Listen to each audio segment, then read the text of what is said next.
हम इंसान याद रखने के लिए ब्रेन का उपयोग करते हैं, मगर कंप्यूटर के पास हमारी तरह ब्रेन नहीं होता है। यह डाटा और निर्देशों को याद रखने के लिए अर्थात संग्रहित करने के लिए मेमोरी का इस्तेमाल करता है, जिसे कंप्यूटर मेमोरी कहा जाता है। तो फ्रेंड्स, इस वीडियो में हम आपको बताने वाले हैं कि कंप्यूटर मेमोरी क्या होती है। इसकी पूरी जानकारी इस वीडियो में हम आपको देने वाले हैं। तो चलिए बिना टाइम वेस्ट करे स्टार्ट करते हैं जानना।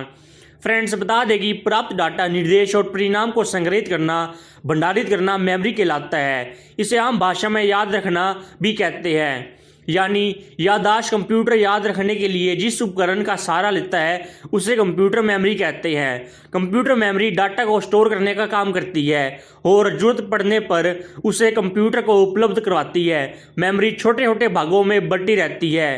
प्रत्येक भाग को एक सेल कहा जाता है। मेमोरी में उपलब्ध प्रत्येक सेल की अपनी अलग पहचान होती है, जिसे सेल एड्रेस या पाथ कहते हैं। इन सेल्स में ही डाटा संग्रहित किया जाता है। यह डाटा बाइनरी डिजिट्स यानी 0 और 1 में स्टोर रहते हैं। कंप्यूटर मेमोरी के कितने टाइप्स होते हैं, यानी टाइप्स ऑफ मेमोरी। कंप्यूटर में डाटा को स्थायी और अस्थायी रूप में संग्रहित किया जाता है, जिसके लिए वह अलग अलग प्रकार की स्मृति इस्तेमाल करता है, जिन्हें इस प्रकार वर्गीकृत किया जाता है। पहले नंबर पर आता है कैश मेमोरी, सेकंड नंबर पर आती है हमारी प्राइमरी मेमोरी और थर्ड नंबर पर आती है हमारी सेकेंडरी मेमोरी। तो फ्रेंड्स, अब हम आपको इसकी डिटेल के बारे में बताने वाले हैं। फ्रेंड्स, फर्स्ट नंबर पर आती है कैश मेमोरी। कैश मेमोरी क्या होती है? यह मेमोरी बहुत ही तेज होती है। इस मेमोरी में अधिकतर यानी फ्रिक्वेंटली इस्तेमाल होने वाले प्रोग्राम और निर्देश संग्रहित किए जाते हैं, ताकि सीपीयू यानी सेंट्रल प्रोसेसिंग यूनिट तेजी से कार्य कर सके।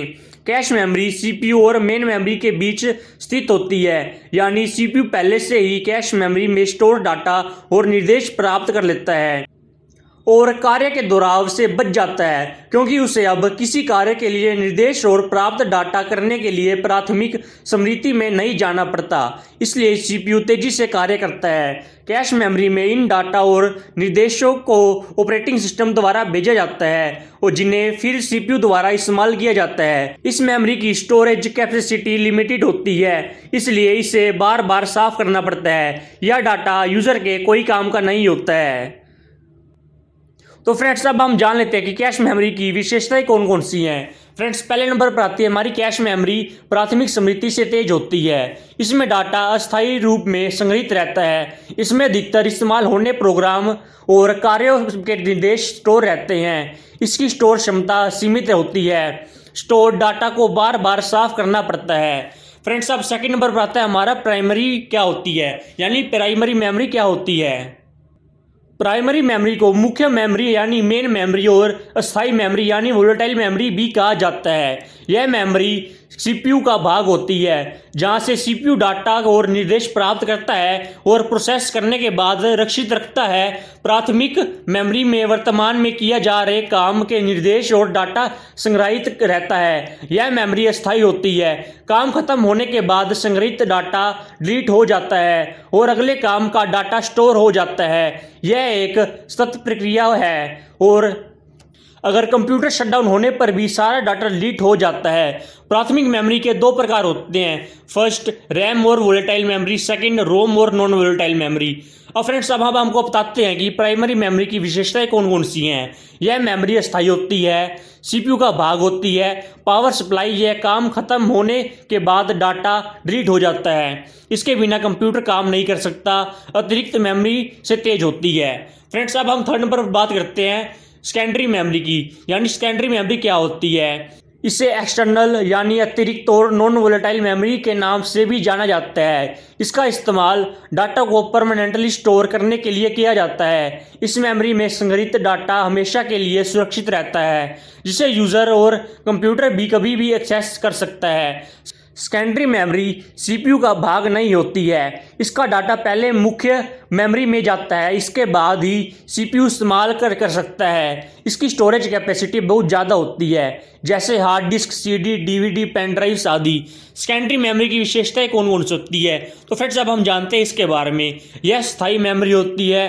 डाटा हमेशा के लिए संग्रहित रहता है। इसकी गति थोड़ी कम होती है। स्टोर क्षमता बहुत ज़्यादा होती है। काम खत्म होने या कंप्यूटर बंद होने पर भी डाटा सुरक्षित रहता है। कंप्यूटर मेमोरी यूनिट्स के बारे में बात करने वाले हैं। कंप्यूटर मेमोरी में डाटा 0 और 1 के रूप में संग्रहित रहता है। इन दो संख्याओं को बाइनरी डिजिट्स और बिट्स कहा जाता है। प्रत्येक अंक एक बिट को प्रस्तुत करता है, इसलिए कंप्यूटर मेमोरी की सबसे छोटी इकाई बिट होती है। मेमोरी के छोटे छोटे कैरेक्टर्स को रिप्रेजेंट करने के लिए बाइनरी डिजिट्स का एक सेट बनाया जाता है। इसकी शुरुआत 8 डिजिट्स या 8 बिट्स जैसे 10011001 से होती है। ये 8 बिट्स 1 बाइट के बराबर होते हैं। इसी प्रकार ज़्यादा डाटा को रिप्रेजेंट करने के लिए इन बिट्स को और बड़ा सेट बनाया गया जाता है, जिनका नामकरण बिट्स की संख्याओं के आधार पर किया जाता है। तो फ्रेंड्स, अब हम जानते हैं कि बिट सेट्स कौन कौन से होते हैं और इनकी डिटेल इस वीडियो में अब हम बता रहे हैं। बिट इज इक्वल टू 0 या 1 के इक्वल होते हैं और 4 bit is equal to 1 nibble के इक्वल होते हैं। 2 निबल और 8 bit is equal to 1 byte के इक्वल होते हैं। 1024 byte is equal to 1 kilobyte के इक्वल होते हैं और 1024 kilobyte is equal to 1 megabyte के इक्वल होते हैं।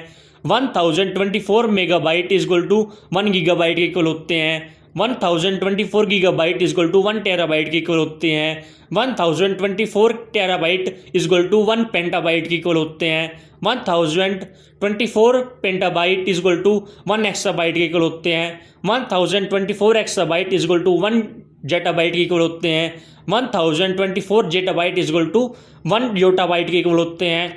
1024 yottabyte is equal to 1 brontobyte equal to होते हैं और 1024 brontobyte is equal to 1 geobyte के इक्वल होते हैं। फ्रेंड्स, आप स्क्रीन पर भी देख सकते हैं कि इनके बारे में जो हमने बताया है पढ़ा। और फ्रेंड्स, एक नोट करने वाली बात यह है कि बिट को अंग्रेजी के छोटे बी से रिप्रेजेंट किया जाता है और बाइट को अंग्रेजी के बड़े बी से रिप्रेजेंट किया जाता है। जैसे 200 MBPS को आप 200 बड़ा बी PS के बराबर नहीं मान सकते, क्योंकि ये 200 MBPS का मतलब है 200 मेगाबाइट्स पर सेकेंड और दूसरे 200 MBPS जिसमें बी बड़ा है बड़ा का मतलब होता है 200 मेगाबाइट पर सेकेंड होता है। तो फ्रेंड्स, अगर आपको मेरी आज की वीडियो पसंद आए तो मेरे इस चैनल को सब्सक्राइब जरूर करिएगा, क्योंकि ऐसी हेल्पफुल वीडियोस मैं आपके लिए डेली लाता रहता हूँ। थैंक्स।